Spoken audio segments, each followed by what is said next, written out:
성부와 성자와 성령의 이름으로. 하늘에 계신 우리 아버지의 이름이 거룩히 빛나시며 아버지의 뜻이 하늘에서와 같이 땅에서도 이루어지소서.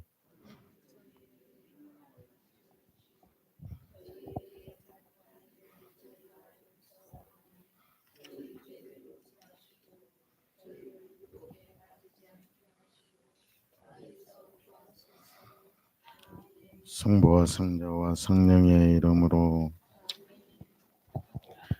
찬미의 스님, 지난 시간에는 이제 사순제 일주일 광야에서의 이제 예수님이 받으신 유혹을 이제 텍스트로 삼아서 큰 텍스트에 대해서 이제 그 이야기를 했죠. 이제 이 텍스트를 이제 우리가 렉시오 디비나를 하기 위해서는 일단 선정된 본문이 있어야 되겠죠. 그게 텍스트죠.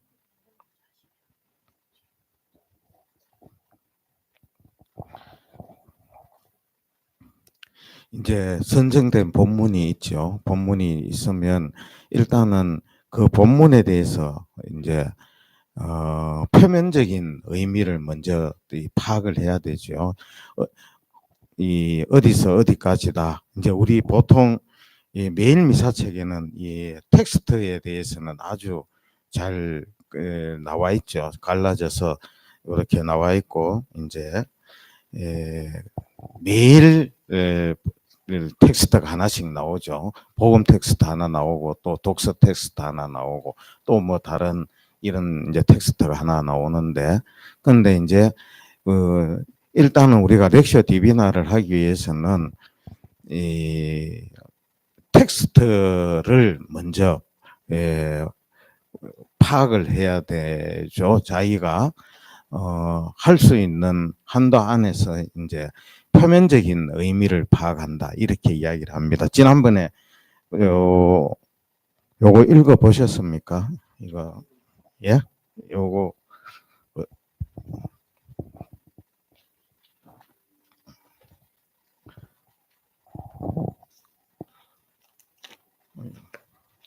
요거 읽어 보셨습니까? 예, 요걸 읽어 보면 이제 되게 그 텍스트를 제일 먼저 표면적인 이제 의미를 읽으면은 자기가 아는 한도 안에서 이해가 가고 또 마음에 와닿는 이제 구절도 있을 수 있고 또 아무것도 이렇게 남는 게 없을 수도 있어요. 우리 보통 이제 본당에서 해보면, 제가 나중에 우리 여기서도 한번 해볼 거예요. 해보면 이제 지금은 하면은 아마 그런 분들이 있을지 몰라요. 오늘 이제 복음을 제가 금방 읽었잖아요. 복음을 금방 읽었는데 오늘 읽었던 복음의 내용이 생각나는 분 있어요? 예? 오늘 복음의 내용이 생각나는 분 있습니까? 예? 예. 예. 이제 주님의 기도에 대한 내용이 그렇게. 그런데 가끔은 제가 딱 복음을 읽고 물어보면은 복음을 전혀 기억 못하는 분이 있어요. 그리고 오늘 마음에 와닿았던 구절이나 단어가 한 개라도 있으면 말씀을 해보라고 이렇게 이야기하면 한 개도 없는 분들 있어요. 한번 해볼게요. 나중에. 그래도 여기에 우리 강의에 오시는 분들은, 북카페에 오시는 분들은 아마 뭐 아직까지 제가 한 번도 안 해봤기 때문에 몰라요. 그런데 앞으로 한번 이제 해볼 거예요. 해보면 제가 마이크 들고 이제 내려가서 오늘 특별히 와닿는 단어나 구절이 있느냐, 그러면은 이제 있다 해도 정확하게 아는 사람은 또 잘 없어요. 아까 물어보면은 두리뭉실하게 이제 이렇게 이야기를 하잖아요. 그래서 이제 근데 두리뭉실하게 아는 거 많이 아는 것보다는 하나라도 정확하게 아는 게 중요하다. 이제 이런 말씀드리고 그래서 이제 이렇게 한번 읽고 뭔가가 이렇게 그내 머릿속에 남아 있는 아니면 가슴에 울림으로 남아 있든지 머릿속에 기억으로 남아 있든지 아니면 몸에 떨림으로 남아 있든지 어쨌든 그렇게 남아 있는 그런 거가 일단 있어야 돼요. 렉시오 디비나의 출발점은. 그게 없으면 그 다음부터 아무것도 예, 첫 발걸음을 내디딜 수가 없다 이렇게 이야기할 수 있고 그리고 그것을 뭐라고 이야기하느냐 이제 하면은 텍스트에 대한 표면적인 이제 의미를 이해하고 받아들이는 것. 자기 나름대로의 표면적인 의미예요. 그런데 많은 경우에 그 의미가 이제 어떤 사람은 그 의미가 큰 사람도 있고 그 뭐 양으로 따져서 이제 많을 수도 있고 또 질적으로도 이제 그 퀄리티가 높을 수도 있고 사람마다 선이해와 집중과 이런 게에 따라서 다 다르기 때문에 그거는 다릅니다. 근데 이제 그거는 사람마다 다르고 그리고 그 수준을 높인다는 것은 하루아침에 이렇게 되는 건 아니고 이제 계속 이렇게 축적이 되고 쌓여야지 우리가 이제 내공이 생긴다고 이야기하죠. 그게 이제 되죠. 어떤 분들은 예를 들면 오늘 텍스트를 하나 읽었는데 그 복음 말씀을 읽었는데 그걸 가지고 딱 그 자리에서 읽었는데 그걸 뭐 강론을 할 수 있는 분도 있어요. 그죠? 그리고 어떤 분들은 기억이 남는 게 하나도 없는 분도 있을 수 있어요. 예, 그게 이제 그 차이인데 우리가 렉시오 디비나를 해서 이제 이렇게 누구나 성경을 문해력이 있으면 이제 글을 읽을 수 있다면은 한글을 깨쳤다면은 누구나 다 읽을 수 있어요. 다 읽을 수 있지만 그 수준의 차는 이제 천차만별이다. 그래서 그런 수준을 높이고자 이제 이런 강의도 있고 이제 이런 수업이 있다라고 이야기할 수 있습니다. 그래서 이제 우리 수업 방법론은 이제 계속 제가 지금까지 이걸 하기로 하고 이제 이 연구를 많이 해봤어요. 저도 이제 제 나름대로는 렉시오 디비나를 매일 하는 사람이잖아요. 매일 하는 사람인데 근데 이제 이거를 어떻게 내가 하는 거랑 이제 이렇게 하실 수 있도록 도와드리는 거랑은 이제 다르기 때문에 이제 어떤 방법을 쓰는 게 좋을 것인가에 대해서 이제 일단은 텍스트를 매주 주일 거를 이제 다음 주 오는 주일 거를 하나 그 텍스트를 선정해서 이제 그 텍스트에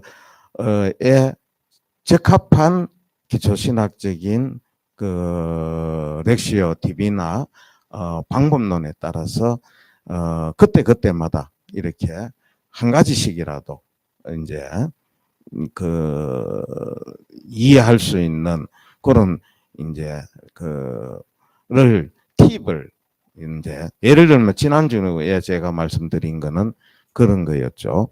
이 텍스트가 있을 때 그 텍스트 확장 이론이라 해서 그 팽창 이론이라고 해서 텍스트가 있을 때 그 텍스트 앞뒤에 아니면 그 주변에 환경, 문맥, 맥락 이런 거를 다 쳐서 이제 그 큰 텍스트라는 거를 이해해야지 텍스트를 제대로 이해할 수 있다.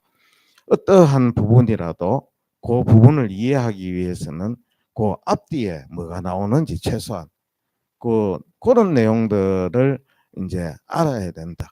근데 앞뒤에 뭐가 나오는가를 알기 이전에 제일 첫 발걸음으로 해야 되는 거는 뭐라고 이야기했습니까?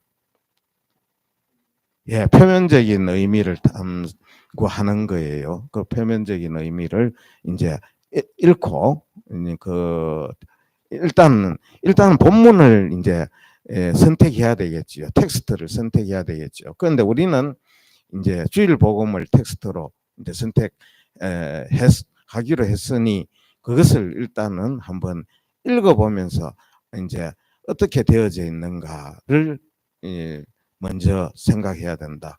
그 다음번에 이제 컨텍스트로 넘어간다. 그리고 텍스트 확장을 할 수도 있고 텍스트 압축도 할 수 있다. 그래서 이제 우선은 텍스트 확장을 이야기했고 오늘은 이제 텍스트 압축에 대해서 이제 어쨌든 한 가지 다 설명해 놓고 또 다음 거 넘어가고 이렇게 하기는 지겨워요. 그죠? 그래, 텍스트 확장 이론에 대해서는 지난번 들은 걸로 하고 또 앞으로 기회가 있으면은 그런 전형적인 케이스가 생길 적에는 제가 또 거기에 설명을 해 나가도록 하겠습니다. 하고 오늘 그 텍스트는 이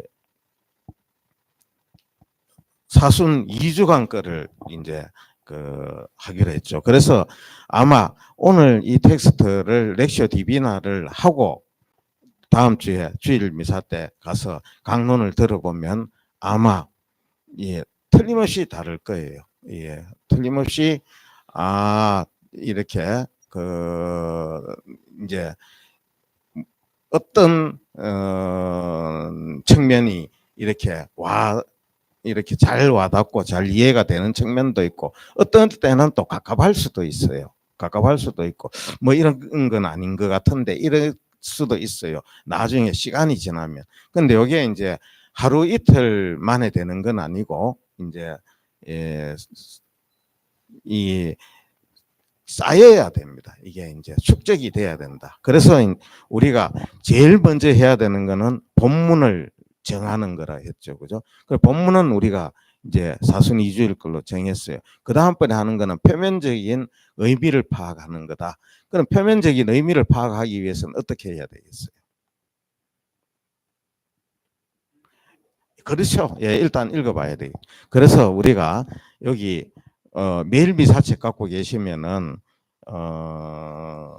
저는 이제 매일미사책도 갖고 오고 성경 두꺼운 거 이것도 갖고 오고 이제 이렇게 갖고 왔습니다. 갖고 왔는데 나중에 말씀드리겠지만 기회가 있겠지만 매일미사책에는 컨텍스트가 있습니까 없습니까?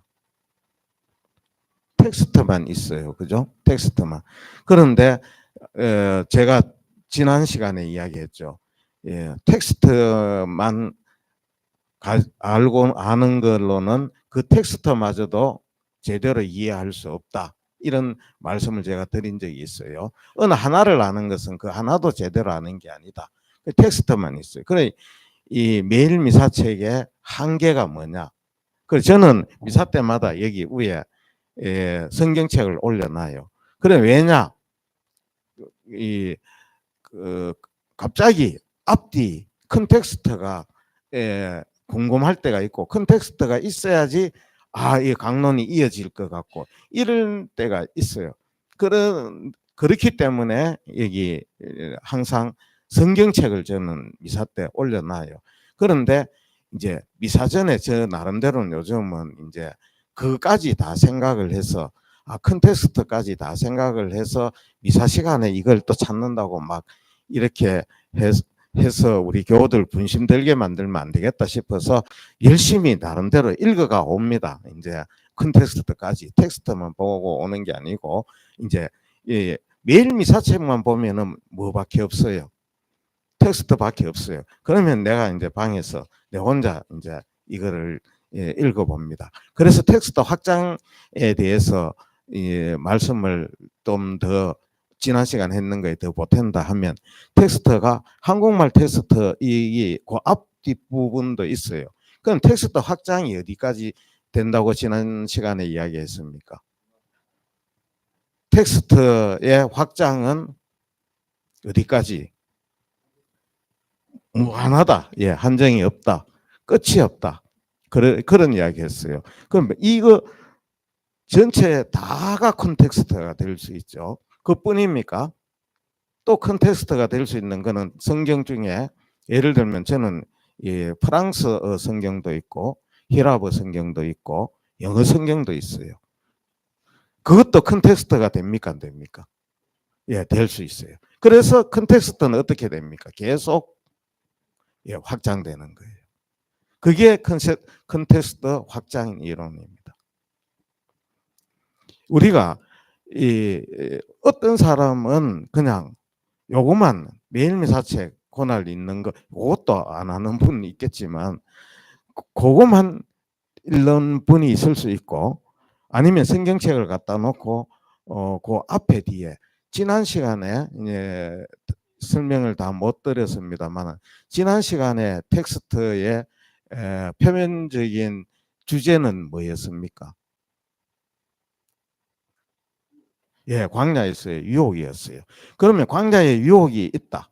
그러면 이 유혹이 이 전체적인 컨텍스트 안에서 무슨 의미가 있는가를 생각하려고 하면 컨텍스트를 봐야 된다 그랬죠.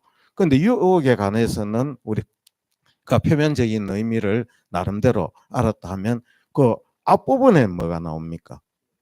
예, 세례를 받았어요. 그죠? 세례를 받았을 때 하늘에서 사랑하는 아들 그렇게 예수님이 누구인가를 아이덴티티에 대해서 설명이 나오는 거예요. 그러고 이제 유혹의 이야기가 나와요. 그러면 이제 그 다음에 또 뒤에를 또 보면 뒤에는 또 뭐가 나와요? 텍스트를 공생활 들어가는 게 나와요. 읽어보셨는 것 같아요. 제 이 텍스트를 제가 지난주에 설명했는 것만으로는 이렇게 대답을 잘 하실 수가 없어요. 그런데 이 컨텍스트를 읽어봤기 때문에 저는 느낌이 있다고 와요. 이걸 읽어보셨구나 집에 가셔가지고. 그래서 이제 그 뒷부분에는 뭐가 공생활이 나와요. 그러면 광야에서의 이 유혹 이야기는 뭔가 먼저 앞에서 세례를 받았는 그 하나님의 아들로서 이 메시아로서의 이제 신은 확인이 됐는데 그런데 그걸 그냥 그 다음번에는 또 뭐가 있다 했어요. 공생활이 시작이에요. 이제는 그거를 일을 하기 시작하는 거예요. 첫 출발 활동을 시작하는 거예요. 그럼 활동하는 그 사이에 뭐가 있어요? 이 광야에 유혹이 있는 거예요. 그 광야의 유혹을 이겨냄으로써 이제 공생활을 발빠르게 하실 수 있고 그리고 그 광야의 유혹이라 하는 거는 뭐였느냐? 정말 네가 하느님의 자녀가 맞느냐? 그래 하느님의 자녀라도 어느 정도 센지 뭐 이렇게 마귀가 이제 시험한 게 그 사이에 있는 거예요. 그래서 이 텍스트가 이렇게 앞뒤로 우선 제일 가깝게는 그렇게 텍스트가 확장되면서 광야의 유혹은 공생활을 준비하기 위한 거고 하느님의 아들이심을 확인하고 그것을 규정짓는 그런 어떤 의미가 거기 광야의 이야기 유혹 이야기가 거기에 들어가 있고 바로 그것을 위해서 누가복음사가는 그거를 그렇게 배열과 배치를 그렇게 했다. 그게 이제 텍스트를 확장을 이제 했었을 때 이야기입니다. 그래서 이제 이렇게 간단하게 말씀을 드리고 이제 지난번에 했던 거 이 정도만 알아도 일단은 이제 텍스트 이제 이번에는 압축 이론으로 이제 응축 이론으로 이제 들어가 보자. 그래서 그 텍스트는 이제 그 예를 들어서 이제 오늘 다음 주 복음 이제 무슨 이야기입니까? 우리가 얼핏 봐도 거룩한 변모, 성변용, 거룩한 변모 뭐 이런 이제 사건이죠. 그래서 1차적으로 우리가 렉시오 디비나 처음 시작할 적에 1차적으로 알아야 될 것은 이것을 일단은 읽는 것이다. 읽는 것이다. 렉시오라는 뜻이 무슨 뜻입니까? 읽다라는 뜻입니다. 리르, 프랑스 말로는 리르로 보이고 렉시오 하면은 읽다라는 뜻입니다. 읽다. 그건 이제 그 디비나는 신적인 거, 디비니타스 하면은 신성을 의미합니다. 그래서 하느님적인 거, 신성한 거, 거룩한 거. 그런데 이제 신성한이라는 말이 더 정확한 말이라고 할 수 있습니다. 우리는 뭐 성독해서 거룩한 독서라고 보통 이야기하는데, 거룩한이라는 말은 사크레나 세인트 다른 말이 있어요.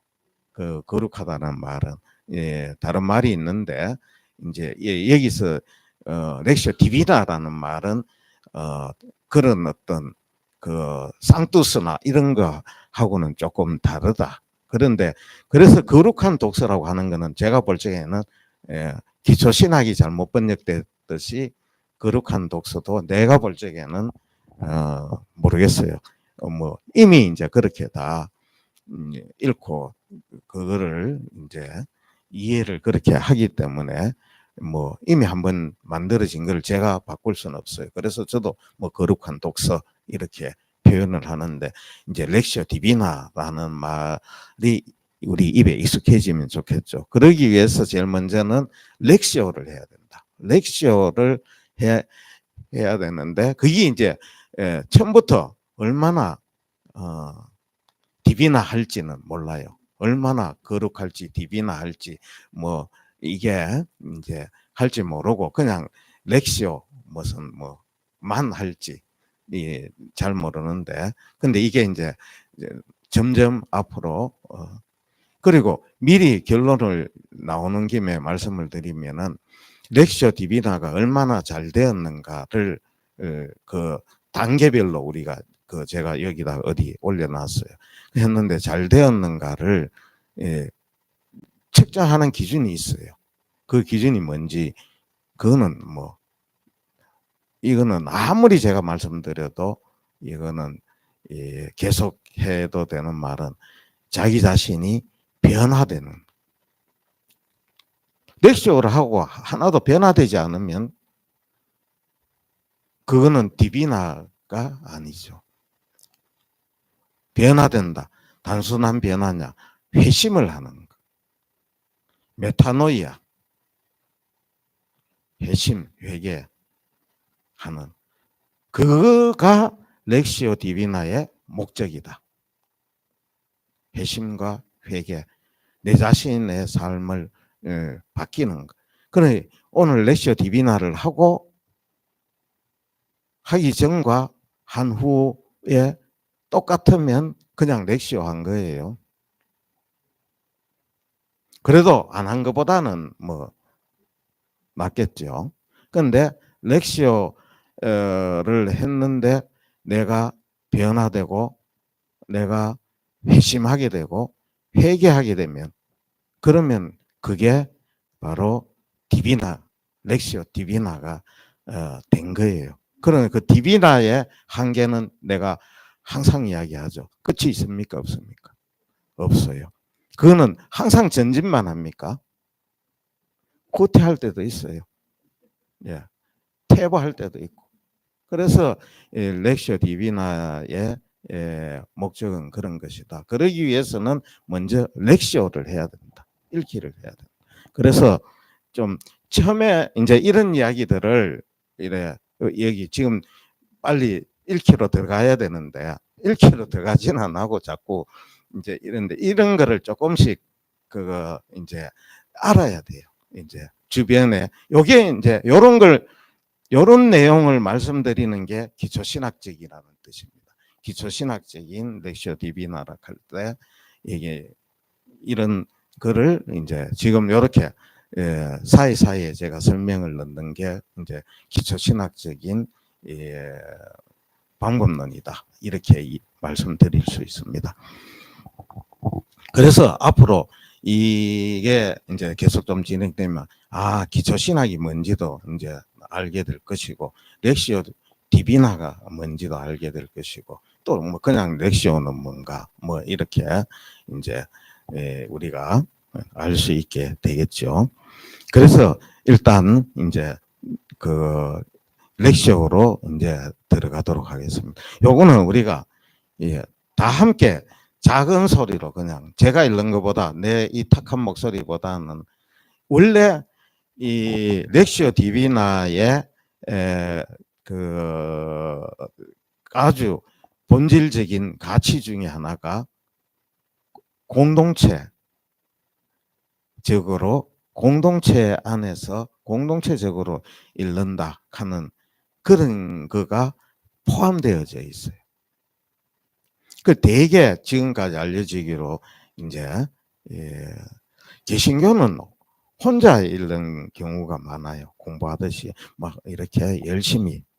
근데 우리 그 가톨릭의 렉시오 디비나의 전통은 함께 읽고 전례 안에서 함께 읽고 하는 게 이제 더욱더 우리가 더 강하다 그런 측면이.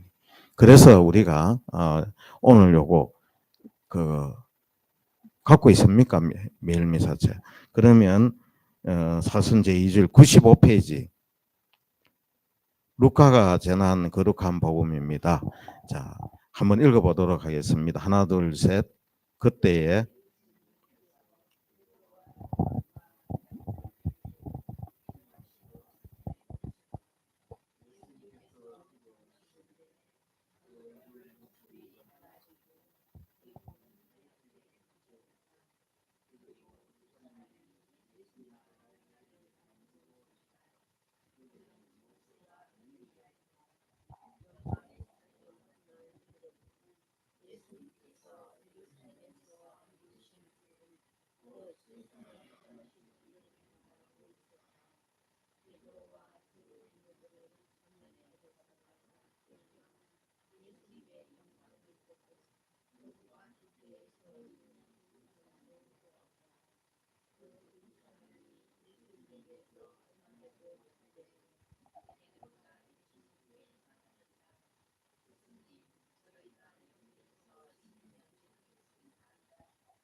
이제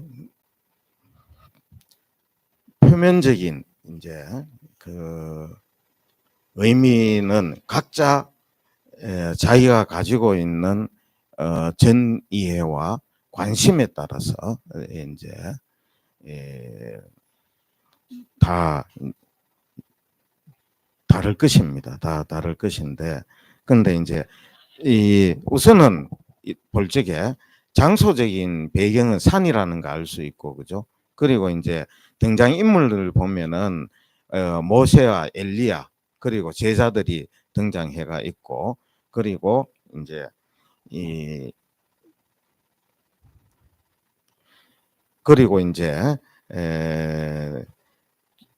여기에 세 명의 제자들이 함께 있죠. 베드로와 요한과 야고보 그렇게 있고, 하얗게 의복은 하얗게 이제 번쩍이고 있고, 그 다음에 베드로의 반응이 있죠. 스승님, 저희가 여기에서 지내면 좋겠습니다. 이렇게 이제 이야기를 하고, 그리고 그 속에서 이는 내가 선택한 아들이니 너희는 그의 말을 들으라 하는 소리가 났다. 이러한 소리가 울린 뒤에는 예수님만 보였다. 이제 이렇게 해서 예수님께서 거룩하게 변모됐던 이런 이제 모습을 보여주고 있습니다. 보여주고 있는데, 오늘은 이제 지난주에 텍스트의 그 확장 이론을 이야기했기 때문에 오늘은 이 텍스트 압축에 관해서 이제 말씀을 드려보겠습니다. 텍스트 압축에 관한 이야기는 아마 여기에 어디 있을 거예요.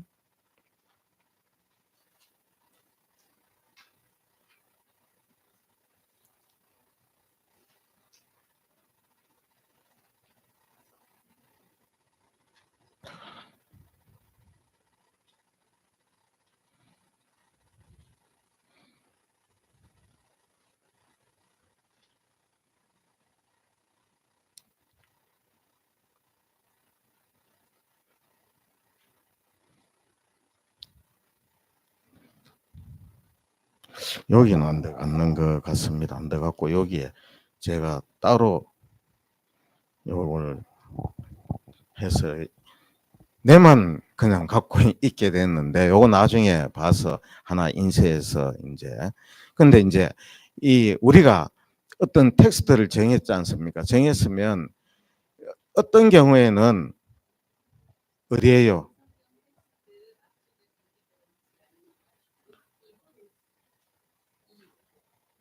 뭐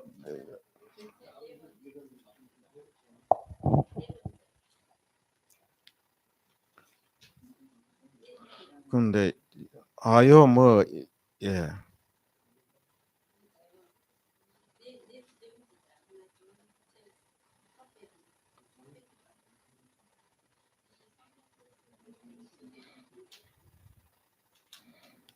네모난 박스 안에 들어 있지 싶은데 아닙니까? 아니고 바깥에 있어요.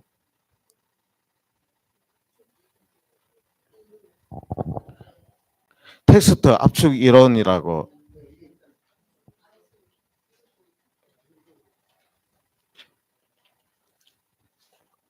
예, 그건데 그게 여기 내한테는 없노. 아, 저거 다음에 그거 다음에 있습니까? 그림 다음에 아닌데 없는데.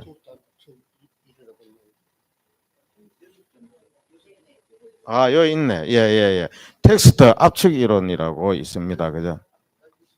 예, 예. 아, 저기 저 떴죠? 이제 화면에 이제 텍스트 압축 이론이라는 게 우리가 이제 모든 그 텍스트가 하나 주어졌을 때 그 모든 것에 모든 글자에 동시에 관심을 기울이거나 거기에 집중할 수 있습니까? 없습니까? 예, 안 돼요. 그죠? 그 읽기는 읽었는데 거기에 집중할 수는 없어요.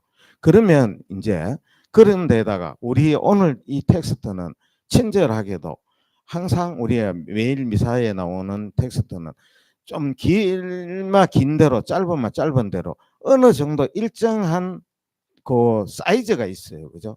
그럼 우리가 그냥 미사전례에 이렇게 읽기 좋을 정도로 이렇게 잘랐어요. 이거 자르는 데에 우리 교부들이 얼마나 애를 많이 먹었는지 몰라요.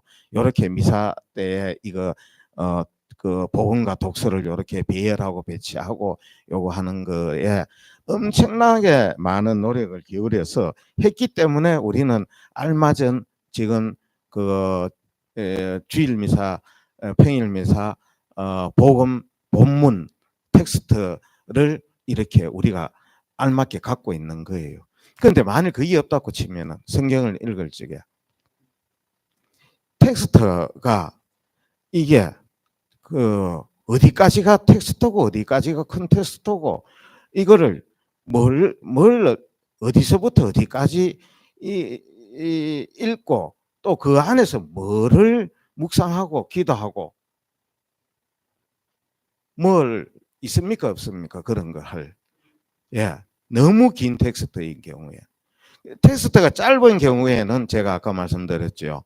텍스트 확장이 필요하죠. 이제 텍스트 확장도 처음에는 그 문맥 안에서의 확장이 있지만 그게 이제 나중에 저자의 그 글을 쓴 분의 그리고 아니면은 문화적인 환경이라든가 역사적인 환경이라든가 이렇게 텍스트는 이렇게 확장되어져 갑니다. 그건 앞으로 이제 조금씩 하고 우선은 제일 쉬운 것부터 이야기했는 게 텍스트의 앞부분에 뭐 나오는가 뒷부분에 뭐 나오는가 정도로만 확장해서 지금 우리가 렉쇼를 하고 있죠. 그런데 이제 오늘 요 정도를 읽었다. 그러면은 과연 이 말을 딱 읽을 적에 딱 그 마음에 딱 와닿은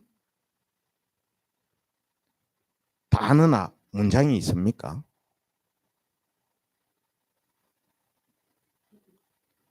있어요. 있겠죠. 없으면은 이제 그게 그 렉시어를 했는데 이쪽으로 들어와 가지고 다 나가고 하나도 없는 거예요. 그런데 이제 텍스트를 다 길기 때문에 이제 이거를 압축할 수밖에 없다. 이제 그래서 이제 여기 제일 먼저 나오는 거 여기에 보면은 이 마이크 줄이 어디까지 가는지 모르겠는데 이거 어디 가뿐 아까 있었는데 이거 이제 텍스트 압축 이론이죠. 그래서 이걸 보면 저는 또 안 나오노. 그거 맞나?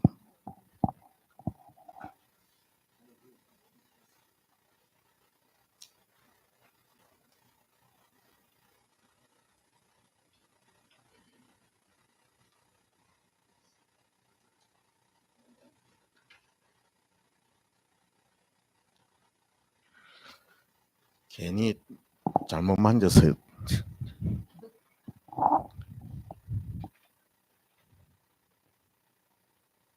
요거죠. 나왔죠. 나왔는데 또 언제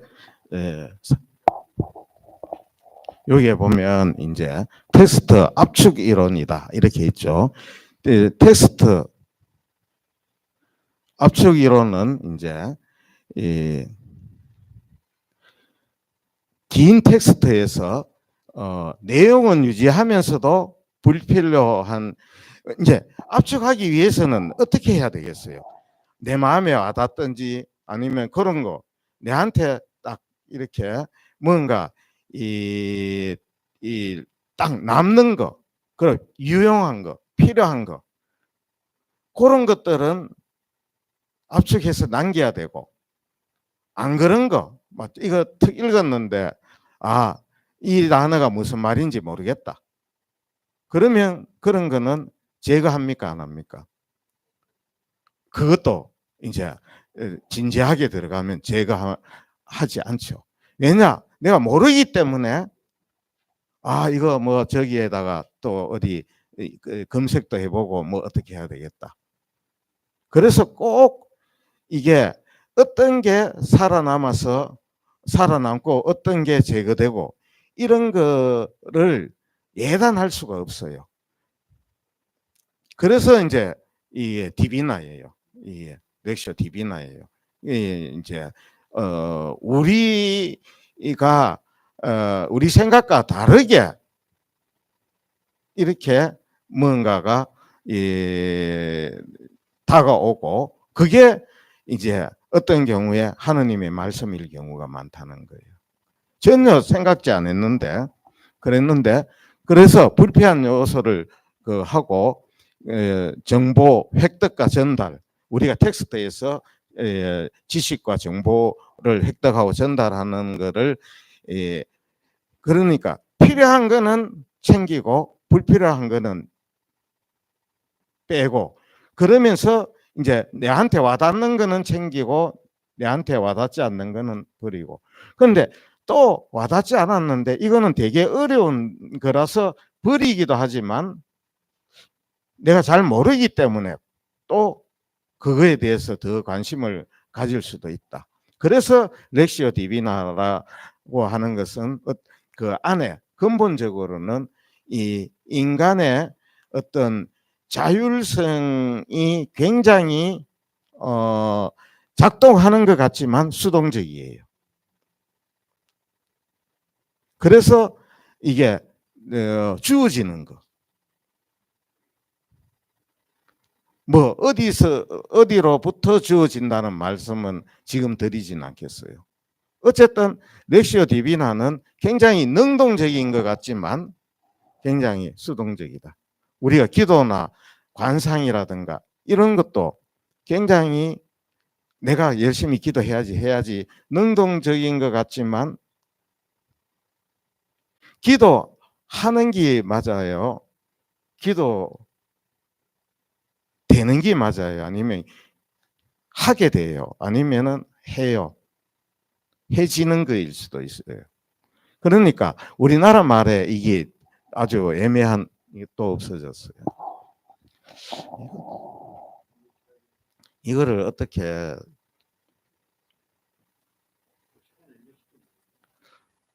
그걸 나중에 이제 그래서 이제 그런데 그렇게 하는 데에 나름대로의 이제 그 이 해석학에서 인문학에서 이야기하는 방법이 근데 이제 제가 지금 인문학 이야기하는데 이것도 또 이제 기초신학적으로 말씀을 드리면 기초신학이라는 과목 자체는 그 육목합의 과목이에요.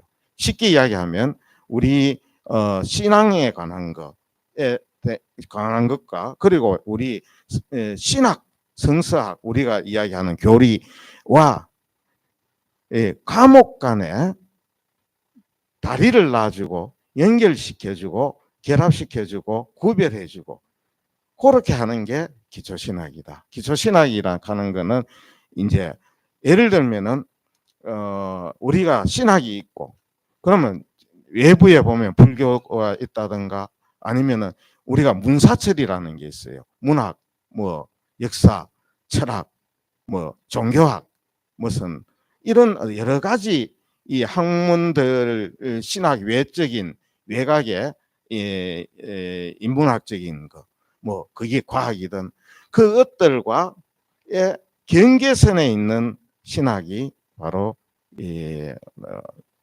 기초신학이다. 그리고 그것과 연결시켜주는. 그리고 그런 제 학문들의 방법론을 신학에 적용하기도 하고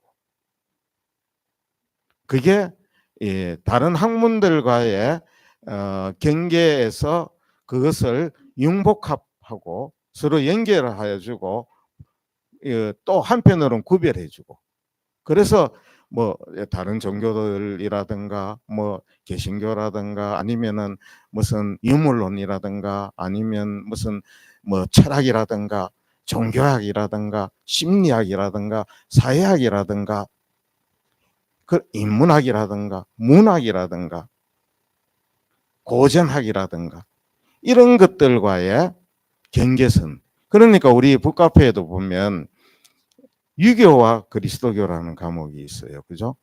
예. 그 이승배 신부님 하죠. 논의 이야기가 있어요. 그죠?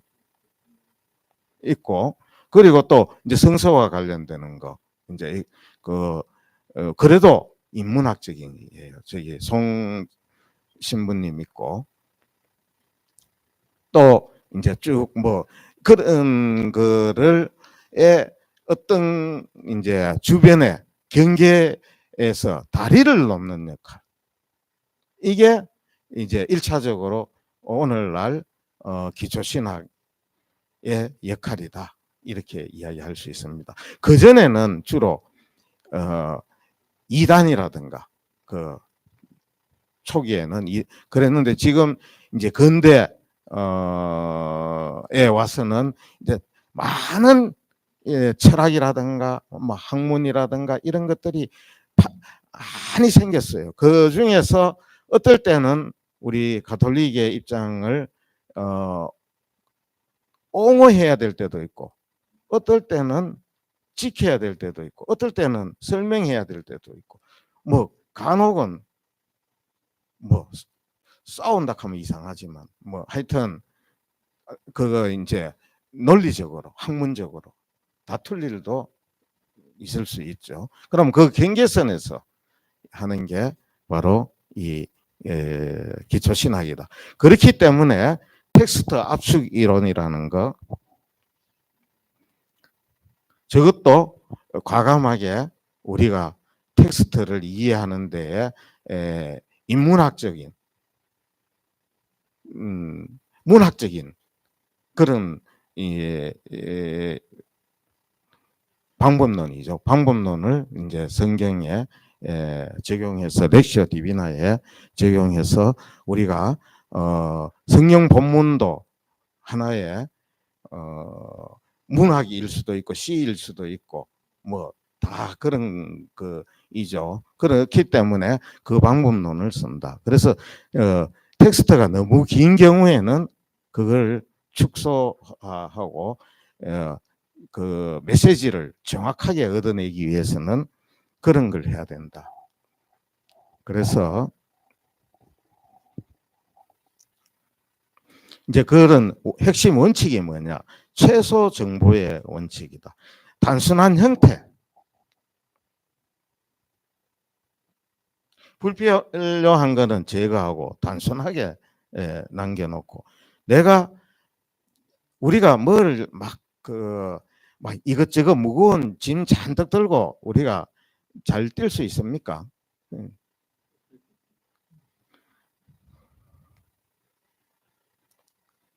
핵심만을 추려내는 게 필요하다. 아까 그렇다고 해가 무조건 아무렇게나 한다는 말은 아니에요. 그죠? 분명히 텍스트가 있는데 큰 텍스트를 먼저 생각한다는 이야기를 했어요. 그죠? 그런데 이제는 텍스트 안에 작은 텍스트를 찾아내는 거예요. 반복되는 거는 또 반복되는 것들은 조금 뭐 하나로 이제 이렇게 생각하고, 그리고 본질적인 거를 강조하고 핵심 사항, 그리고 그 다음번에 맥락을 유지해야 된다. 이게 이제 중요한 거죠. 이게 무슨 그 옆에 영어로 뭐가 나옵니까? 컨텍스트가 나오죠. 그러니까 컨텍스트를 유지를 하면서 텍스트를 압축해 들어간다. 그 텍스트가 있다. 그러면 이 컨텍스트는 좀 더 넓죠. 그런데 그거를 염두에 두면서 압축해 나가서 한 문장이나 한 단어로 들어간다. 이런 긴 텍스트 안에서.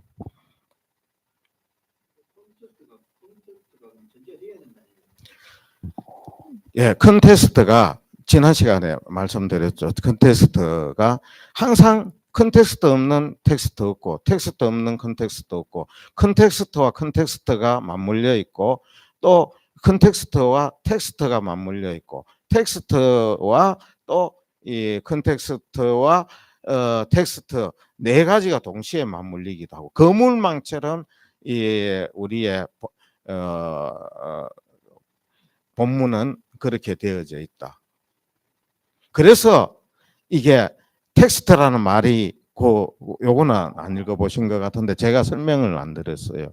텍스트라는 말은 우리 이거 옷감 짤 적에 어떻게 짜요? 막 시실 날실식으로, 그죠? 이게 날씨를 이제 하느님의 계시라고 보면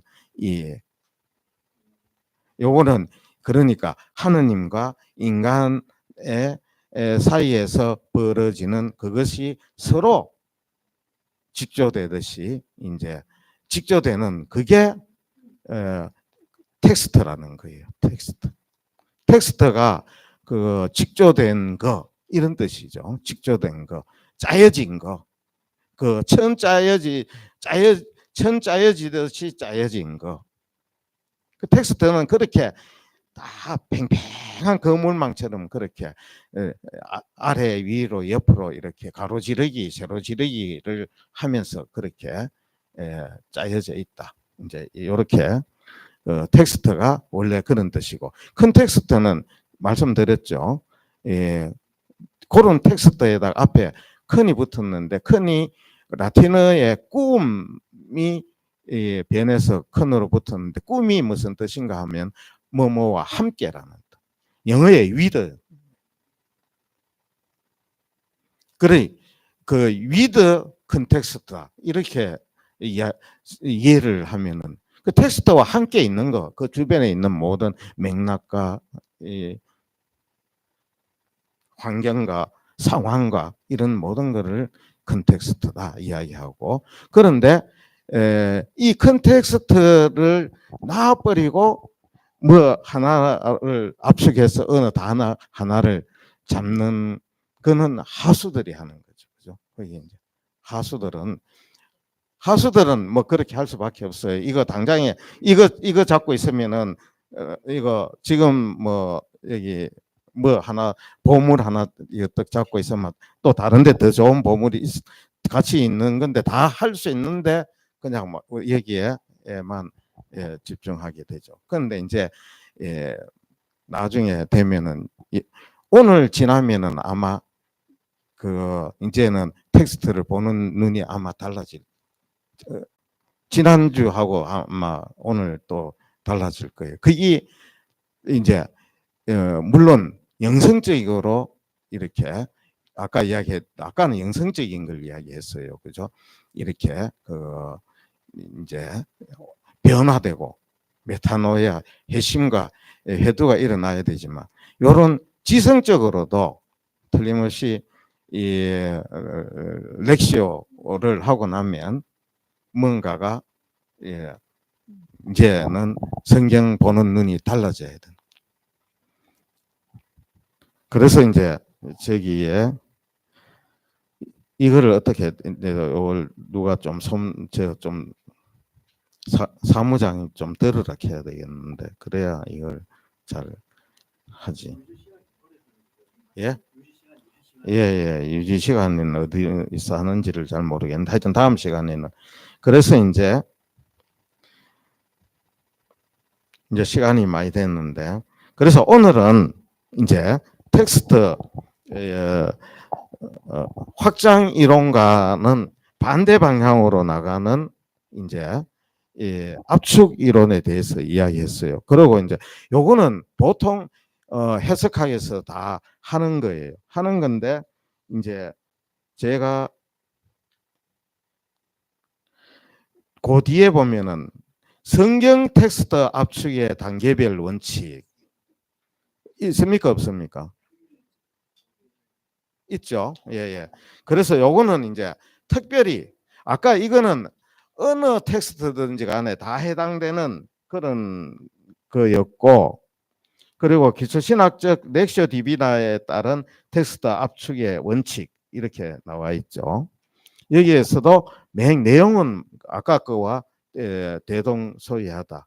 그래서 간결하게 이제 한다. 첫째, 핵심 메시지를 식별하는 단계이다.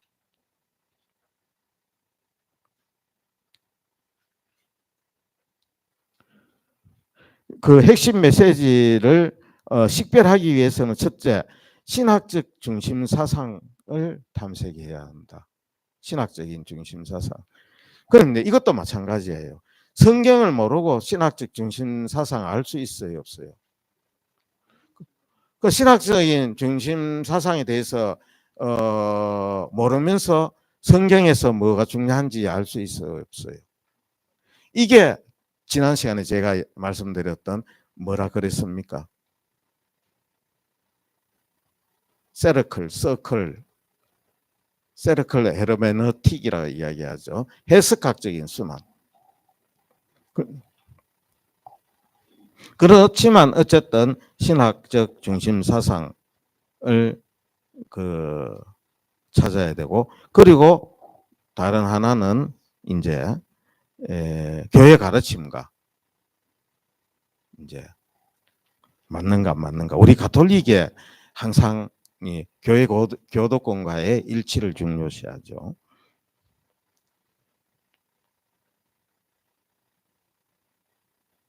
그리고 문맥 분석과 구조화 단계.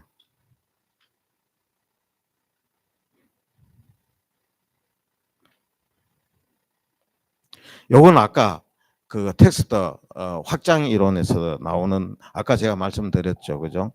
그거고. 그리고 구조적인 거. 예를 들면 도입 이렇게 잘 보면은 이제 이 오늘 복음을 보면은 다 이렇게 오늘 그 우리가 거룩한 변모에도 보면 앞에 도입 단계가 있죠. 베드로와 요한과 야고보를 데리고 기도하러 산에 오르셨다. 요건 도입 단계예요. 그 다음에는 또 뭡니까? 변모,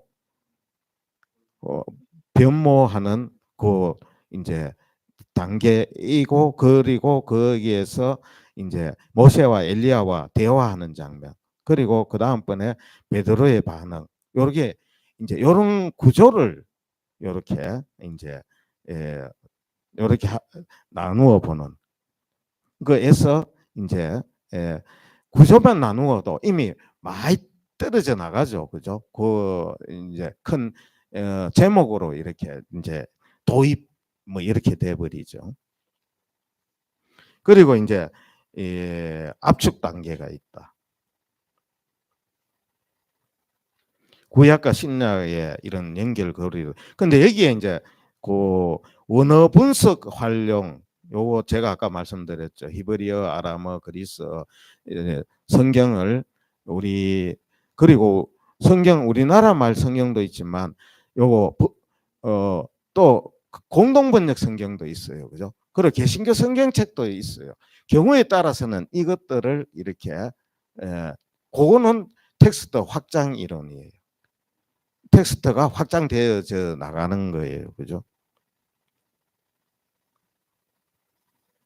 그래서 오늘 이제 여기에서 말씀 이제 시간이 다 됐기 때문에 요거 기초신학적인 렉시오 디비나의 원리 중에 하나가 텍스트 확장 이론이었는데 오늘은 텍스트 압축 이론이다. 그래서 오늘 이 여기에서 텍스트를 단어 하나에 압축을 시키자. 예를 들면 거룩한 변모, 충분히 그렇게 압축될 수 있어요. 또 예수님만 보였다. 예. 예. 딴 글자는 하나도 안 보였다. 다 있겠죠. 예, 뭐 이야기 하시고 싶으시면 하시고 뭐 그런데 이제 여기서 아까 교리도 봐야 되고 이제 문맥도 봐야 되고 이거를 압축을 하되 그냥 압축하는 게 아니라고 이야기했죠. 그죠? 컨텍스트도 봐야 되고 신학적인 거 그런 것도 봐야 되고 이거 본문도 봐야 되고 그런데 저는 이거 여기에서 이제 우리나라 말로는 잘 뜻이 드러나지 않는 단어 하나를 그 이제 하나에 압축을 해서 그 다음에 이제 쭉 렉시오 디비나 한 거를 여기 올려놨어요. 그게 뭐냐? 엑소두스라는. 그게 그 세상을 떠나실 일을 여기에 우리가 엑소두스라는 말은 많이 들어봤죠. 근데 이게 이제 아까 전에 제가 텍스트를 확장해서 히라보 텍스트로까지 확장시키지 않으면 도저히 알 수 없는 여기 번역에서는 어디 있어요? 그게 엑소두스라는 말이. 예. 그게 엑소두스라는 게 뭔지는 알죠. 그래서 저는 여기에서 우리에게 주는 의미는 바로 예수님이 엑소두스에 대해서 오늘 엘리야하고 저기 뭐 이것도 왜 여기에 집중을 하느냐. 이 엑소두스에 대해서 또 우리가 여기에 보면 오늘 나간 거에 보면은 이제 마테오복음, 마르코복음, 루카복음 이렇게 그거 같은 내용인데 이렇게 공간 그걸로 해갖고 이렇게 해놨죠. 그것도 텍스트 확장이에요. 원래 루카복음인데 그러면 다른 복음서에 이거와 같은 내용이 있나 없나? 보니까 마르코도 있네. 마테오도 있네. 그런데 마테오, 마르코, 루카 얼핏 그냥 이렇게 볼 적에는 그대로인데 다 비슷비슷하게 그게 그건 것 같은데 자세히 보니까 다르다. 그 다른 것 중에 하나가 뭐냐? 바로 엑소두스라는 표현은 오늘 이 루카복음서에만 나오는 표현이다. 그래서 이게 앞에 마테오나 그런데 루카복음서에 나올 때 엑소두스라고 번역이 되어져 있지 않고 세상을 떠나실 일. 우리가 엑소두스라는 말이 뭐예요? 대탈출. 우리 엑소두스 가면 출애굽. 모세가 이제 백성들을 데리고 그거 에집트 땅을 벗어나서 이렇게 오는 그 사건을 엑소두스라고 하죠. 뭐 영화도 옛날에 엑소두스 비슷한 뭐 홍해 나오고 뭐 이러는 거 있었는 것 같은데 그게 엑소두스예요.